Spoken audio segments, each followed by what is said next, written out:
दोस्तों नमस्कार। ये है मार्गदर्शन फॉर सिविल सर्विसेज। मैं अनुराग चौधरी। दोस्तों आज की वीडियो में आप पढ़ेंगे समसामयिक घटना चक्र द्वारा प्रकाशित भौतिक विज्ञान का भाग 3। इसके 2 भाग हम पहले ही कर चुके हैं। दोस्तों यह वीडियो विशेष रूप से सिविल सेवा परीक्षा, विभिन्न राज्यों द्वारा आयोजित की जाने वाली राज्य सेवा परीक्षा जैसे UP PCS, Bihar PCS, Rajasthan PCS के साथ साथ लोअर पीसीएस, खंड शिक्षा अधिकारी, सहायक समीक्षा अधिकारी, बैंक, एसएससी और रेलवे आदि के लिए विशेष रूप से महत्वपूर्ण है। तो आइए शुरू करते हैं आज का वीडियो, भौतिक विज्ञान का भाग 3। आज का वीडियो हम शुरू करेंगे विद्युत धारा से संबंधित महत्वपूर्ण प्रश्नों से। तो आज की वीडियो का पहला प्रश्न है दोस्तों, विद्युत धारा से संबंधित। एक 100 वाट का बिजली का बल्ब 10 घंटे जलता है। 5 रुपये प्रतिदिन या 5 रुपये प्रति यूनिट की दर से कुल विद्युत खर्च कितना होगा। तो 100 वाट का बल्ब जो है 10 घंटे जलता है, तो 100 इंटू 10 हो जाएगा 1000 वाट घंटा, और 5 रुपये प्रति यूनिट की दर से तो 1000 वाट घंटा जो होता है 1 यूनिट के बराबर होता है। तो दोस्तों 1000 वाट घंटा जब 1 यूनिट के बराबर हो जाएगा तो 5 रुपये प्रति यूनिट की दर से जो विद्युत का खर्च होगा वो 5 रुपये होगा। अगला प्रश्न है 100 वाट का बिजली का बल्ब यदि 10 घंटे जले तो बिजली का खर्च कितना होगा। तो इसे 1 यूनिट या 1 इकाई कहा जाता है यदि 100 वाट के बिजली का बल्ब 10 घंटे जलता है। तो 1 किलोवाट घंटा का मान कितना होता है, बहुत ही महत्वपूर्ण है, कई बार परीक्षाओं में पूछा है। 1 किलोवाट घंटा का मान होता है 3.6 गुणे 10 के घाते 6 जूल। तो 3.6 यानी 3.6 into 10 to the power 6 joule 1 kilowatt घंटा का मान होता है। 100 वाट का एक बल्ब 4 घंटे स्विच ऑन रखा जाता है, तो प्रयुक्त विद्युत ऊर्जा की इकाई कितनी होगी। तो ये 1 यूनिट से कम होगी दोस्तों। जब 100 वाट है, 1000 वाट का 1000 वाट घंटा 1 यूनिट या 1 इकाई के बराबर होता है, तो 100 वाट का बल्ब जो है 4 घंटे जब जलता है तो 0.4 यूनिट खर्च होगा। अगला प्रश्न है दोस्तों, ये है बिजली की खपत का बिल किस पर आधारित होता है। तो जो बिजली की खपत का बिल आधारित होता है वो किलोवाट घंटा के मापन पर आधारित होता है। 1 किलोवाट घंटा 1 यूनिट के बराबर होता है। अगला प्रश्न है यदि 60 वाट का बल्ब प्रतिदिन 5 घंटे प्रयोग किया जाए तो 30 दिन में कितनी बिजली खर्च होगी। तो आप इसमें गुणा कर लेंगे, 60 इंटू 5 यानी 300 हो जाएगा। उसके बाद 300 इंटू 30 कर लेंगे तो ये कुल यूनिट 9 यूनिट बिजली का खर्च होगा यदि 60 वाट का बल्ब 5 घंटे के लिए 30 दिन प्रयोग होता है। अगला प्रश्न है एक मकान में 2 बल्ब लगे हैं, उनमें से एक दूसरे से अधिक प्रकाश देता है, तो सही कथन क्या होगा। तो 2 बल्ब लगे हैं और एक दूसरे से अधिक प्रकाश देता है, तो कम प्रकाश वाले बल्ब का प्रतिरोध या रेजिस्टेंस अधिक होता है। अगला प्रश्न है एक मकान में 2 बल्बों में से एक दूसरे से अधिक रोशनी देता है, इन दोनों में उच्चतर अवरोधक कौन है। तो उच्चतर अवरोधक वो होता है जिसमें मंद रोशनी होती है। और अगला प्रश्न, डायनोमो जिसे बिजली उत्पादन हेतु कथित रूप से प्रयोग में लाते हैं, ये वास्तव में क्या होता है। तो डायनोमो वास्तव में ऊर्जा का परिवर्तक होता है जो यांत्रिक ऊर्जा को विद्युत ऊर्जा में बदलता है। अगला प्रश्न है टरबाइन व डायनमो बिजली प्राप्त करने में विद्युत ऊर्जा में परिवर्तित करते हैं। तो दोस्तों मैकेनिकल यानी यांत्रिक ऊर्जा को विद्युत ऊर्जा में टरबाइन और डायनमो प्रयुक्त करते हैं। अगला प्रश्न है जब विद्युत ऊर्जा गति में परिवर्तित होती है तो तब क्या होता है। तो इसमें ऊष्मा की कोई हानि नहीं होती है। विद्युत ऊर्जा को यांत्रिक ऊर्जा में बदलने वाली युक्ति कौन है।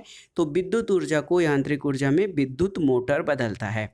ऐसा उपकरण जो रासायनिक ऊर्जा को विद्युत ऊर्जा में बदल देता है वो क्या कहलाता है। तो वो बैटरी कहलाता है। बैटरी दोस्तों जो है वो रासायनिक ऊर्जा को विद्युत ऊर्जा में परिवर्तित करता है। कम वोल्टेज पर कार्य करने वाले विद्युत मोटर क्यों जल जाते हैं। तो कारण ये है कि वे अधिक विद्युत धारा खींचते हैं जो वोल्टेज के प्रतिलोमानुपाती होता है। जब कम वोल्टेज होता है तो विद्युत मोटर प्रायः जल जाते हैं। अगला प्रश्न है मोटर कार की बैटरी के संबंध में कौन से कथन सही हैं। पहला है बोल्टता सामान्यतः 12 वोल्ट होती है, ये सही है। और धारिता को एम्पीयर घंटा में व्यक्त किया जाता है। तो कथन 1 और 4 दोनों सही हैं। अगला प्रश्न है दोस्तों, वह धातु जो रोशनी के बल्बों में फिलामेंट के रूप में प्रयोग होती है। बहुत पहले से आप कक्षा 6, 7, 8 या 9, 10 की बुक में ही पढ़ते आते हैं कि जो विद्युत रोशनी या विद्युत बल्ब में जो धातु प्रयुक्त होती है वो टंगस्टन का तार होता है, और विद्युत हीटर में प्रयुक्त होने वाला जो तार होता है वो नाइक्रोम का तार होता है। अगला प्रश्न है दोस्तों कि बिजली के बल्ब का तंतु किसका बना होता है। ये टंगस्टन का बना होता है। और अगला प्रश्न है, एक साधारण बिजली के बल्ब का अपेक्षाकृत अल्प जीवन क्यों होता है। तो इसका कारण ये होता है कि फिलामेंट का तार एक समान नहीं होता है, बल्ब पूर्ण रूप से निर्वातित नहीं किया जा सकता है, और तीसरा ये है कि फिलामेंट के सहायक तार उच्च ताप पर पिघल जाते हैं, इसलिए साधारण बिजली के बल्ब अपेक्षाकृत अल्प जीवन काल के होते हैं। जलते हुए विद्युत बल्ब के तंतु का ताप सामान्यतः कितना होता है। तो 2000 डिग्री सेंटीग्रेड से 2500 डिग्री सेंटीग्रेड होता है जलते हुए विद्युत तार के तंतु का तापमान। अगला प्रश्न कथन कारण से संबंधित है। तड़ित चालक इमारतों को नष्ट होने से बचाते हैं, ये कथन है आपका। कारण है वे आवेश को पृथ्वी तक भेज देते हैं। तो कथन और कारण दोनों सही है, और जो कारण है वो कथन का सही स्पष्टीकरण भी करता है। 3 पिन बिजली के प्लग में सबसे लंबी पिन को जोड़ना चाहिए। तो दोस्तों जो 3 पिन बिजली का प्लग होता है उसमें सबसे लंबी पिन आधार सिरे से जोड़ी जाती है, जिसको कि अर्थ के रूप में प्रयोग किया जाता है। अर्थ का उपयोग सुरक्षा के लिए किया जाता है। आपस में जुड़ी दो आवेशित वस्तुओं के बीच विद्युत धारा नहीं प्रवाहित होती है यदि वे समान विभव पर या समान वोल्टेज पर हों, तो आपस में जुड़ी दो आवेशित वस्तुओं के बीच विद्युत धारा नहीं प्रवाहित होती है। अगला प्रश्न है, किस धातु की विद्युत चालकता सर्वाधिक होती है। तो ये है चांदी की विद्युत चालकता सर्वाधिक होता है दोस्तों। अगला प्रश्न है, मेंज विद्युत प्रदाय में फ्यूज का प्रयोग एक सुरक्षा युक्ति के रूप में होता है। फ्यूज के विषय में क्या सही है। तो फ्यूज जो होता है दोस्तों ये उष्मीय विद्युत के उष्मीय प्रभाव पर आधारित होता है, और फ्यूज के जो तंतु होता है, जो तार होता है, उसका गलनांक निम्न होता है कि यदि किसी परिपथ में धारा बहुत तीव्र गति से प्रवाहित हो तो ये गलकर कट जाए और विद्युत उपकरण जो होते हैं वो जलने से बच जाते हैं। फ्यूज में प्रयुक्त होने वाले तार की विशेषता क्या होती है। तो फ्यूज में जो प्रयुक्त तार होता है वो उच्च प्रतिरोधकता का और निम्न गलनांक का होना चाहिए। अगला प्रश्न है, हैलोजन लैंप का तंतु किसका बना होता है। टंगस्टन और सोडियम की मिश्र धातु का तंतु होता है हैलोजन लैंप में। अगला प्रश्न आपका कथन कारण से संबंधित है। कथन है, एक धातु तार का तापक्रम बढ़ जाता है जब उसके बीच से विद्युत धारा प्रवाहित की जाती है। कारण है धातु अणुओं के पारस्परिक संगठन से ऊष्मा ऊर्जा का मोचन होता है। तो इसमें कथन ए सही है कि जब धातु के तार का बिजली प्रवाहित होती है विद्युत धारा तो उसका तापमान बढ़ जाता है, ये सही है, लेकिन आर गलत है।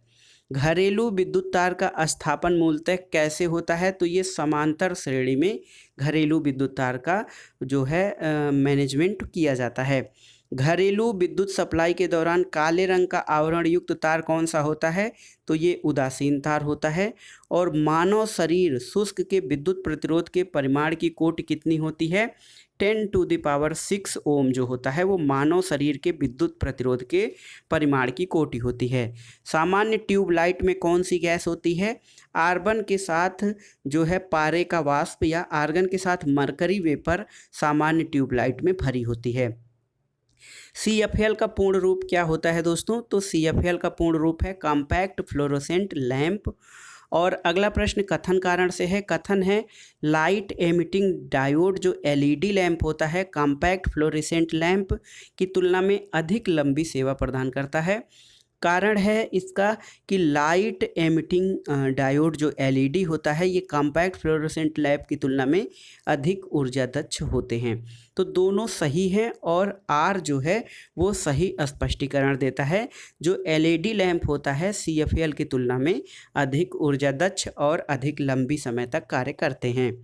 अगला प्रश्न है, फ्लोरोसेंट लैंप जो होता है प्रतिदीप्ति ट्यूब, इसमें क्या भरी जाती है? तो इसमें मरकरी और नियान गैस भरा जाता है। एक बिजली के बल्ब की अपेक्षा एक फ्लोरोसेंट ट्यूब का अधिमान दिया जाता है, क्योंकि जो CFL होता है वो बिजली के बल्ब की अपेक्षा कम विद्युत ऊर्जा को खींचता है और वैद्युत ऊर्जा का प्रकाश ऊर्जा में परिवर्तन अधिक मात्रा में करता है। अगला प्रश्न है, श्वेत प्रकाश को नली में पैदा क्या करते हैं? तो श्वेत प्रकाश नली में तंतु को गर्म करके पैदा किया जाता है। विद्युत बल्ब के अंदर कौन सी गैस भरी होती है? तो ये होता है नाइट्रोजन और आर्गन गैस भरा होता है। प्रदीप्त नलिकाओं के साथ चोक आसंजित होता है। चोक कुंडली लाइन की वोल्टता बढ़ाती है। और अगला प्रश्न है, प्रकाश उत्पन्न करने के लिए CFL पारावाष्प और संदीपक का प्रयोग करता है, जबकि LED लैंप अर्धचालक पदार्थों का प्रयोग करता है। ये कथन सही है आपका। CFL की औसत अवधि LED लैंप से बहुत अधिक होती है, ये गलत है। और LED लैंप की तुलना में CFL कम ऊर्जा सक्षम है, तो ये भी सही कथन है। तो कथन 1 और 3 दोनों सही हैं। अगला प्रश्न देखते हैं दोस्तों, एक तार में बहती विद्युत धारा और विभवांतर प्रत्येक 2 गुणा बढ़ा दिया जाए तो विद्युत शक्ति कितनी हो जाएगी? तो अगर विद्युत धारा और विभवांतर दोनों को 2 गुना बढ़ा दिया जाए तो विद्युत शक्ति 4 गुना बढ़ जाएगी। 2 तारों की लंबाइयाँ, व्यास और प्रतिरोधकताएं सभी 1:2 के अनुपात में हैं। अगर पतले तार का प्रतिरोध 10 ओम है तो मोटे तार का प्रतिरोध कितना होगा? तो ये भी 10 ओम ही होगा। अगला प्रश्न है, कथन कारण से संबंधित है आपका। कथन है कि परिमाण मित्र का प्रयोग वोल्टता के उच्चतम अथवा अपचयन के लिए किया जाता है, और ये कारण है कि परिमाण मित्र ऐसी युक्ति है जिसका प्रयोग निर्दिष्ट धारा परिपथ में किया जाता है। तो दोस्तों, जो ट्रांसफार्मर होता है इसका प्रयोग वोल्टता के अधिकतम या निम्नतम करने के लिए किया जाता है, और जो ट्रांसफार्मर है इसका प्रयोग निर्दिष्ट धारा दिष्ट धारा को परिपथ में किया जाता है। ये गलत है, जबकि ए सही है। इसका प्रयोग AC करंट के उच्चयन और अपचयन के लिए किया जाता है। अगला प्रश्न है, ट्रांसफार्मर प्रयुक्त होते हैं। तो दोस्तों, ट्रांसफार्मर AC वोल्टेज का अपचयन और उपचयन करने के लिए प्रयोग किए जाते हैं। अगला प्रश्न है, कुछ युक्तियां और संबंधित ऊर्जा रूपांतरण नीचे दिए गए हैं, इसमें से कौन से सही हैं? तो इलेक्ट्रिक जनरेटर जो है वो यांत्रिक से विद्युत ऊर्जा में बदलता है, सही है। इलेक्ट्रिक मोटर विद्युत से यांत्रिक ऊर्जा में बदलता है, तो ये भी सही है। और डीजल इंजन जो है वो प्रकाश से विद्युत ऊर्जा, ये गलत है। सोलर सेल रासायनिक से यांत्रिक नहीं, सोलर सेल रासायनिक से विद्युत ऊर्जा में परिवर्तित करता है। तो इसमें जो ऑप्शन 1 और 2 हैं वो सही हैं। प्रत्यावर्ती धारा प्रयुक्त नहीं है, तो प्रत्यावर्ती धारा उपयुक्त नहीं होती है स्टोरेज बैटरी को चार्ज करने के लिए। जो AC करंट है वो प्रयुक्त नहीं किया जाता है। प्रत्यावर्ती धारा को दिष्ट धारा यानी AC करंट को DC करंट में बदलने के लिए कौन सी युक्ति प्रयोग की जाती है? उसे कहते हैं दोस्तों रेक्टिफायर। अगला प्रश्न कथन कारण से है। कथन है आपका, भारत में विद्युत वितरण कंपनियां विद्युत खपत की गणना किलोवाट घंटे में करती हैं। कारण है, भारत की विद्युत प्रणाली 60 हर्ट्ज आवृत्ति पर काम करती है। तो ए सही है, लेकिन आर गलत है। अगला प्रश्न है, विद्युत खपत को बढ़ते क्रम में प्रदर्शित कौन करता है? तो पंखा सबसे कम, उसके बाद टेलीविज़न, फिर विद्युत प्रेस और इलेक्ट्रिक केतली उसके बाद। यानी सबसे कम पंखा और सर्वाधिक विद्युत केतली इलेक्ट्रिक की खपत करता है। पृथ्वी के चुंबकीय क्षेत्र का कारण क्या है? तो दोस्तों, पृथ्वी के चुंबकीय क्षेत्र का कारण इसके क्रोड में यानी कोर में चक्रक धाराएं बहती हैं, और जो इसका क्रोड है ये जो है वो चुंबकीय पदार्थों लोहा और निकिल से बना हुआ है, इस कारण से। अब आइए देखते हैं चालकता से संबंधित महत्वपूर्ण प्रश्न। चालकता यानी कंडक्टिविटी, तो इससे संबंधित जो महत्वपूर्ण प्रश्न है इसके बारे में आइए देखते हैं। अतिचालकता का लक्षण क्या है? तो अतिचालकता का लक्षण शून्य पारगम्यता होती है। और अगला प्रश्न है, वह तापमान जिस पर अतिचालकता अत्यधिक आर्थिक महत्व की हो सकती है, जिससे लाखों रुपए की बचत हो, ये सामान्य ताप पर। चूँकि अतिचालकता जो है वो सामान्य ताप पर संभव नहीं हो पाती है, इसलिए यदि यह सामान्य ताप पर उपलब्ध हो जाए तो ये अति महत्व की हो सकती है। किसी अतिचालक द्वारा प्राप्त अधिकतम तापमान कितना होता है? तो किसी अतिचालक या सुपर कंडक्टर द्वारा प्राप्त अधिकतम तापमान 133 केल्विन हो सकता है। नया आविष्कृत उच्च ताप अतिचालक कौन सा है? ये है सिरेमिक ऑक्साइड। ये अभी हाल में खोजा गया उच्च ताप अतिचालक है। अर्धचालक की चालकता 0 डिग्री केल्विन ताप पर कितनी होती है? तो अर्धचालक की चालकता 0 होती है 0 डिग्री केल्विन पर। किसी अर्धचालक का प्रतिरोध गर्म करने पर क्या होता है? तो किसी चालक के प्रतिरोध उसको गर्म करने पर घटता है। और अगला प्रश्न है दोस्तों, निकट अतीत में हिग्स बोसान कण के अस्तित्व के संसूचन के लिए किए गए प्रयत्न जो हैं वो समाचारों में रहे हैं। इस कण की खोज का महत्व क्या है? तो बोसान कणों की खोज का महत्व ये है कि ये हमें समझने में मदद करेगा कि मूल कणों में संहति या द्रव्यमान क्यों होता है। परम शून्य तापमान पर अर्धचालकों में विद्युत प्रतिरोध कितना हो जाता है? तो परम शून्य ताप पर अर्धचालकों में विद्युत प्रतिरोध अनंत हो जाता है। तांबा, जर्मेनियम, ग्रेफाइट और चांदी में से अर्धचालक की तरह ट्रांजिस्टर में कौन सा तत्व प्रयोग होता है? ये है जर्मेनियम। और ट्रांजिस्टर बनाने के लिए सर्वाधिक प्रयुक्त पदार्थ कौन है? ये होते हैं सिलिकॉन। और आर्सेनिक, जर्मेनियम, ऑस्मियम और रेडियम में से ट्रांजिस्टर का एक महत्वपूर्ण भाग कौन सा है? तो ये है दोस्तों जर्मेनियम, जो कि एक अर्धचालक होता है। अगला प्रश्न है कि कथन कारण से संबंधित कथन है, तड़ित चालकों को बनाने में लोहे की छड़ों की अपेक्षा तांबे की छड़ों की वरीयता दी जाती है। कारण है, लोहे की तुलना में तांबा विद्युत का अधिक सुचालक है और वायुमंडलीय परिस्थितियों में सरलता से ऑक्सीकृत नहीं होता है। तो ए और आर दोनों सही हैं और ए आर की सही व्याख्या भी करता है। अर्धचालक कौन से पदार्थ हैं? सिलिकॉन और जर्मेनियम अर्धचालक पदार्थ हैं। और भारत सरकार ने झामा जो दोस्तों इसके निर्यात पर पूर्ण प्रतिबंध लगा दिया गया है, क्योंकि उसमें ऐसी धातु निकाल सकते हैं जिसका उपयोग ट्रांजिस्टरों में होता है। तो झामा से जर्मेनियम तत्व निकाला जा सकता है। अगला प्रश्न है चालकता से संबंधित। ये प्रश्न खत्म हो गए। अब आइए देखते हैं नाभिकीय भौतिकी या एटॉमिक फिजिक्स से संबंधित महत्वपूर्ण प्रश्न। मेसान कणों की खोज किसने की थी? हिडेकी युकावा ने, जापानी भौतिक विज्ञानी हैं। पॉजिट्रॉन की खोज सीडी एंडरसन और यूएफ हेस ने की थी। सूर्य तथा तारों में ऊर्जा उत्पादन सिद्धांत एएच बैथे ने इसकी खोज की थी। और परा यूरेनियम तत्वों का संश्लेषण जीटी सीबोर्ग ने खोज किया था। सही कथन क्या नहीं है? तो किसी परमाणु के नाभिक का टूटना संलयन कहलाता है। दोस्तों किसी परमाणु के नाभिक का टूटना संलयन नहीं, विखंडन कहलाता है। कथन कारण से संबंधित अगला प्रश्न है। कथन है, अर्नेस्ट रदरफोर्ड ने रॉयल सोसाइटी के समक्ष कहा था कि मनुष्य को नाभिकीय शक्ति कभी नहीं उपलब्ध होगी। कारण है कि उसे यह विश्वास था कि आइंस्टीन का नियम फेल हो जाएगा और मात्रा ऊर्जा में परिवर्तित नहीं हो जाएगी। तो दोनों कथन सत्य हैं और क का सही स्पष्टीकरण भी देता है। अगला प्रश्न है, वह कण जिसका आविष्कार करने का दावा किया जा रहा है अल्बर्ट आइंस्टीन के सापेक्षवाद सिद्धांत को गलत साबित करने को जोखिम में डाल सकता है। ये दोस्तों है माइक्रोवेव फोटॉन। ये ऐसे जो कण हैं वो आइंस्टाइन के सापेक्षवाद सिद्धांत को गलत साबित करने के जोखिम में डाल सकता है। साइक्लोट्रॉन प्रयुक्त किस लिए होता है? तो साइक्लोट्रॉन का प्रयोग प्रोटॉन को त्वरित करने के लिए प्रयुक्त होता है। अगला प्रश्न है, पेयजल में गामा उत्सर्जक समस्थानिक है या नहीं, इसकी पुष्टि कैसे की जा सकती है? तो प्रस्फुरण गणक के द्वारा पेयजल में गामा उत्सर्जक समस्थानिक की खोज की जा सकती है। अगला प्रश्न है, दृश्य किरणें, एक्सरे, पराबैंगनी और अवरक्त विकिरण में से सर्वाधिक ऊर्जा किसमें होती है? तो सबसे अधिक ऊर्जा एक्सरे किरणों में होती है। सूर्य पर ऊर्जा का निर्माण कैसे होता है? तो ये होता है दोस्तों नाभिकीय संलयन द्वारा सूर्य पर ऊर्जा का निर्माण। तारे अपनी ऊर्जा कैसे प्राप्त करते हैं? तो तारे अपनी ऊर्जा नाभिकीय संलयन और गुरुत्वीय संकुचन से प्राप्त करते हैं।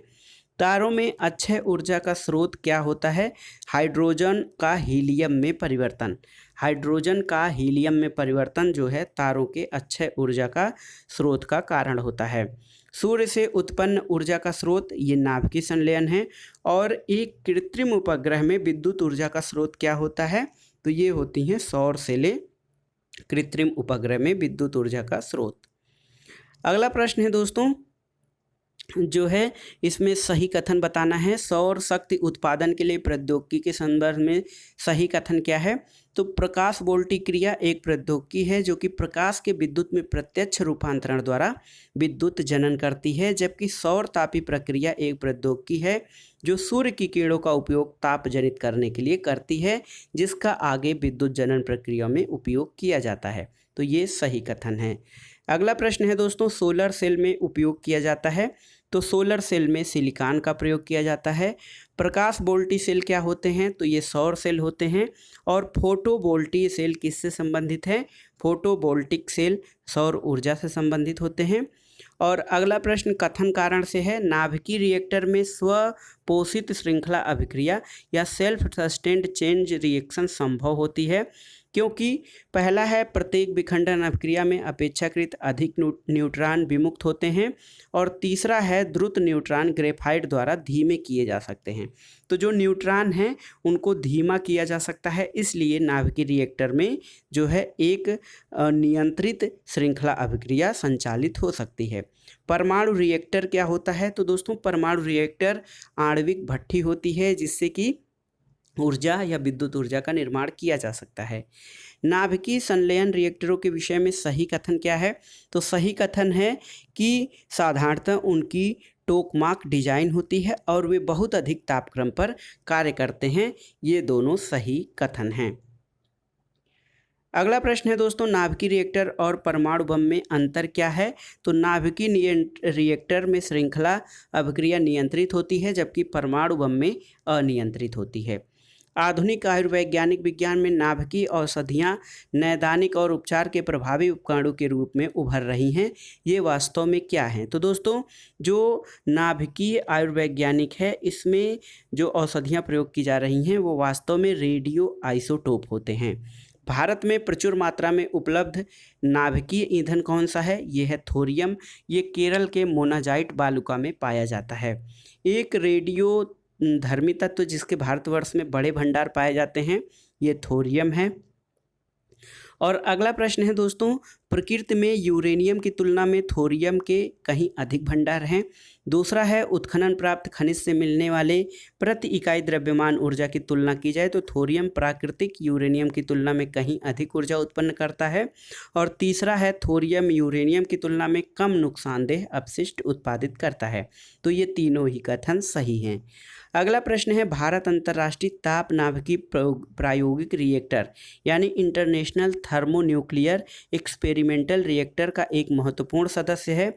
यदि वह सफल हो जाता है तो भारत का तात्कालिक लाभ क्या है? वह विद्युत उत्पादन के लिए संलयन रिएक्टरों का निर्माण कर सकता है।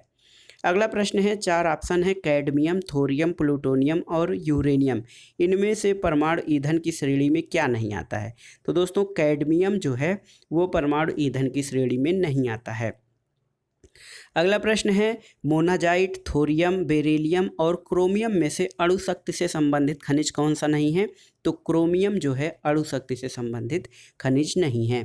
यूरेनियम, थोरियम, रेडियम और हीलियम में से परमाणु ईंधन कौन नहीं है? तो हीलियम जो है वो परमाणु ईंधन नहीं है। अगला प्रश्न है दोस्तों, यूरेनियम, थोरियम, प्लूटोनियम और लेड में से परमाणु ईंधन के रूप में कौन सा प्रयुक्त नहीं होता है? तो लेड नहीं प्रयुक्त होता है। परमाणु बम का सिद्धांत किस पर आधारित है? तो ये नाभिकीय विखंडन पर और अनियंत्रित नाभिकीय विखंडन पर आधारित है। परमाणु बम का कार्यकारी सिद्धांत जो है दोस्तों यूरेनियम का नाभिकीय विखंडन है। और हाइड्रोजन बम का कार्यकारी सिद्धांत क्या है? तो हाइड्रोजन बम का कार्यकारी सिद्धांत ड्यूटेरियम का नाभिकीय संलयन होता है। हाइड्रोजन बम किस पर आधारित है? तो दोस्तों हाइड्रोजन बम अनियंत्रित संलयन अभिक्रिया पर आधारित है। और हाइड्रोजन बम किसके द्वारा विकसित किया गया था? एडवर्ड टेलर के द्वारा। संवर्धित यूरेनियम क्या होता है? इनरिच्ड यूरेनियम क्या है दोस्तों? तो प्राकृतिक यूरेनियम जिसमें रेडियोधर्मी यूरेनियम 235 आइसोटोप का घटक कृत्रिम रूप से बढ़ा दिया जाता है, उसे ही संवर्धित यूरेनियम कहा जाता है। यूरेनियम के रेडियोधर्मी विघटन का अंतिम उत्पाद क्या होता है? तो दोस्तों यूरेनियम का जो रेडियोधर्मी विघटन होता है उसका अंतिम उत्पाद सीसा यानी लेड होता है। एक रेडियोधर्मी पदार्थ की अर्ध आयु 4 महीने है। इस पदार्थ के 3/4 का क्षय होने में कितना समय लगेगा? तो 3/4 क्षय होने में 8 महीने का समय लगेगा। अगला प्रश्न है, किसी विघटन नाभिक तत्व की अर्ध आयु 5 वर्ष की होती है। 20 वर्ष बाद विघटन नाभिक पदार्थ का जो अंश बचेगा, तो 20 वर्ष बाद उसका 1/16वां भाग बचेगा। अगला प्रश्न है दोस्तों, एस्टेटाइन, फ्रांसियम, ट्रेटियम तथा जर्कोनियम में से एक रेडियो एक्टिव नहीं है। तो जर्कोनियम जो तत्व है वो रेडियो एक्टिव नहीं है। यूरेनियम 233, 234, 235 और 239 में से वह यूरेनियम समस्थानिक जो परमाणु ऊर्जा संयंत्र में बिजली उत्पादन में प्रयोग किया जाता है, तो ये यूरेनियम 235 होता है। अगला प्रश्न है, रेडियोधर्मी पदार्थ क्या उत्सर्जित करते हैं? तो अल्फा, बीटा और गामा किरण उत्सर्जित करते हैं रेडियोधर्मी पदार्थ। अगला प्रश्न है, यदि चालू नाभिकीय रिएक्टर में कंट्रोल छड़ों का उपयोग नहीं किया जाए तो क्या होगा? तो ये जो श्रृंखला अभिक्रिया है ये सीमा से बाहर चली जाएगी और उसमें विस्फोट हो जाएगा। भारत का प्रथम परमाणु संयंत्र कौन है? तारापुर, मुंबई में स्थित है भारत का पहला परमाणु संयंत्र। बार्क का फुल फॉर्म क्या है दोस्तों? तो बार्क का फुल फॉर्म है भाभा एटॉमिक रिसर्च सेंटर। ध्रुव, पूर्णिमा और साइरस क्या हैं? तो ये भारत के शोध रिएक्टर हैं, ध्रुव, पूर्णिमा और साइरस। भारत के न्यूक्लियर रिएक्टर में क्या प्रयोग होता है? यूरेनियम 238। और कालपक्कम किसके लिए प्रसिद्ध है? तो कालपक्कम तमिलनाडु में है, जो कि परमाणु शक्ति संयंत्र के लिए प्रसिद्ध है। इंदिरा गांधी आणविक अनुसंधान केंद्र कहाँ स्थित है? तो इंदिरा गांधी आणविक अनुसंधान केंद्र कालपक्कम तमिलनाडु में स्थित है। अगला प्रश्न है दोस्तों, सुमेलित करना है। Indira Gandhi centre for atomic research, atomic mineral, director for exploration and research, ये कालपक्कम तमिलनाडु में स्थित है। एक्सप्लोरेशन एंड रिसर्च हैदराबाद में है। हरिश्चंद्र रिसर्च इंस्टीट्यूट प्रयागराज में स्थित है और Saha institute of nuclear physics Kolkata में स्थित है। अगला प्रश्न देखते हैं दोस्तों, परमाणु खनिज अनुसंधान और अन्वेषण निदेशालय और गुरुजल बोर्ड यानी heavy water board, Bharat rare earth limited और भारत यूरेनियम कॉरपोरेशन, इनमें से परमाणु ऊर्जा विभाग के अंतर्गत कौन है? तो ये चारों ही जो भाग हैं, परमाणु खनिज अनुसंधान अन्वेषण, गुरुजल बोर्ड, भारतीय रेयर अर्थ लिमिटेड और भारतीय यूरेनियम कॉरपोरेशन, ये सभी परमाणु ऊर्जा विभाग के अंतर्गत कार्य कर रहे हैं। भारत में भारी जल कहाँ बनाया जाता है? तो ये ट्राम्बे में बनाया जाता है। आइए अब सुमेलन करना है। कालपक्कम तमिलनाडु में है, नरौरा उत्तर प्रदेश बुलंदशहर जिले में, काकरापार गुजरात में है और ट्राम्बे महाराष्ट्र में है। उसी प्रकार राजस्थान परमाणु ऊर्जा संयंत्र कहाँ पर है? रावत भाटा कोटा में, और नरौरा परमाणु ऊर्जा संयंत्र उत्तर प्रदेश में है। मद्रास परमाणु ऊर्जा संयंत्र कालपक्कम में है और कैगा परमाणु ऊर्जा संयंत्र कर्नाटक में संचालित है। अगला प्रश्न देखते हैं दोस्तों, नरौरा, घाटशिला, कालपक्कम और नंगल, यहाँ पे कहाँ पे परमाणु संयंत्र स्थित है? तो नरौरा और कालपक्कम में। अगला प्रश्न है, भारत का वह परमाणु संयंत्र जो 4th भूकंपी पेटी में स्थित है, ये नरौरा है। और वह परमाणु ऊर्जा संयंत्र जो हाल में सक्रिय हुआ, ये कैगा में है। और कैगा जो है दोस्तों, ये कर्नाटक में स्थित है। तमिलनाडु के कुडनकुलम में रूस परमाणु भट्टियों की इकाइयाँ लगाने में कितनी इकाइयाँ लगाने के लिए राजी हुआ है? तो ये 6 इकाइयाँ लगाने के लिए राजी हुआ है। अगला प्रश्न है दोस्तों, कालपक्कम के फास्ट ब्रीडर टेस्ट रिएक्टर में क्या प्रयुक्त किया जाता है? तो कालपक्कम के फास्ट ब्रीडर टेस्ट रिएक्टर में प्लूटोनियम प्रयुक्त किया जाता है। और इसमें केवल अगला प्रश्न है, इसमें केवल प्राकृतिक यूरेनियम ईंधन के रूप में प्रयोग होता है। इसमें प्लूटोनियम कार्बाइड और प्राकृतिक यूरेनियम कार्बाइड का मिश्रण ईंधन के रूप में प्रयुक्त होता है। और इसमें 200 मेगावाट से अधिक परमाणु विद्युत उत्पन्न की जाएगी। तो कालपक्कम फास्ट ब्रीडर रिएक्टर के विषय में कौन सा सही है? तो दोस्तों 2 सही है, 2 और 3। इसमें प्लूटोनियम कार्बाइड और प्राकृतिक यूरेनियम कार्बाइड का मिश्रण ईंधन के रूप में प्रयुक्त किया जाता है और 200 मेगावाट से अधिक परमाणु विद्युत उत्पन्न की जाएगी। तो ये दोस्तों 2 और 3 सही है कालपक्कम के बारे में। कालपक्कम के फास्ट ब्रीडर रिएक्टर जो शीतलक के रूप में प्रयोग किया जाएगा, तो कालपक्कम में जो फास्ट ब्रीडर रिएक्टर है वहाँ पर शीतलक के रूप में दोस्तों द्रवित सोडियम का प्रयोग किया जाएगा। अगला प्रश्न है कि एक नाभिकीय रिएक्टर में भारी जल का कार्य क्या होता है। तो हैवी वाटर जो होता है जिसको ड्यूटेरियम कहा जाता है, नाभिकीय रिएक्टर में भारी जल का काम होता है न्यूट्रॉन की गति को कम करना। नाभिकीय संयंत्रों में ग्रेफाइट का उपयोग किया जाता है तो मंदक के लिए। दोस्तों जो न्यूट्रॉनों की गति होती है उनको कम करने के लिए नाभिकीय संयंत्रों में ग्रेफाइट की छड़ों का उपयोग किया जाता है। अगला प्रश्न है नाभिकीय रिएक्टर मंदक के रूप में क्या प्रयोग किया जाता है। तो भारी जल का प्रयोग किया जाता है नाभिकीय रिएक्टर में मंदक के रूप में। शीघ्रोत्पादी रिएक्टर यानी फास्ट ब्रीडर रिएक्टर बिजली पैदा करने वाला एक नाभिकीय रिएक्टर है जो बिजली उत्पन्न पैदा करता है। तो दोस्तों फास्ट ब्रीडर रिएक्टर या शीघ्रोत्पादी रिएक्टर बिजली पैदा करने वाला एक नाभिकीय रिएक्टर है जो विगलन प्रक्रिया के द्वारा बिजली उत्पन्न करता है। एक फास्ट ब्रीडर रिएक्टर क्या होता है। तो जो विखंडन होने वाले पदार्थ को उससे अधिक उत्पन्न करता है जितना वह जलाता है उसको फास्ट ब्रीडर रिएक्टर कहा जाता है। अगला प्रश्न है दोस्तों the nuclear power corporation of India जब दूसरे देशों से प्रेशराइज्ड हैवी वाटर रिएक्टर आयात करने की स्थिति में है, इन रिएक्टरों की क्षमता कितनी होगी। तो इन रिएक्टरों की क्षमता 240 मेगावाट अथवा 540 मेगावाट होगी। Nuclear power corporation of India ये दूसरे देशों से द्रवित हैवी वाटर रिएक्टर खरीदने की स्थिति में है। अगला प्रश्न है कुछ जो है ऑप्शन है आपके पास, काकरापार, कैगा, कुडनकुलम और तारापुर में से वह नाभिकीय शक्ति संयंत्र जिसकी कुल स्थापित क्षमता अधिकतम है। तो दोस्तों इन सब में तारापुर की स्थापित क्षमता अधिकतम है। अगला प्रश्न है पोखरण नाभिकीय परीक्षण 1974 का आधिकारिक कोड क्या था। तो पोखरण का जो नाभिकीय परीक्षण हुआ था 1974 में भारत का पहला परमाणु परीक्षण था जो कि 22 मई को किया गया था। इसका जो कोड था वो था स्माइलिंग बुद्धा। पोखरण 2 परीक्षण कब किया गया था। पोखरण रेंज दोस्तों राजस्थान में स्थित है। पोखरण 2 परीक्षण 11 मई 1998 को किया गया था अटल बिहारी वाजपेयी के प्रधानमंत्रित्व काल में। और ये है मई 1998 में पोखरण में भारत ने 5 परमाणु परीक्षण किए थे। पोखरण कहाँ स्थित है।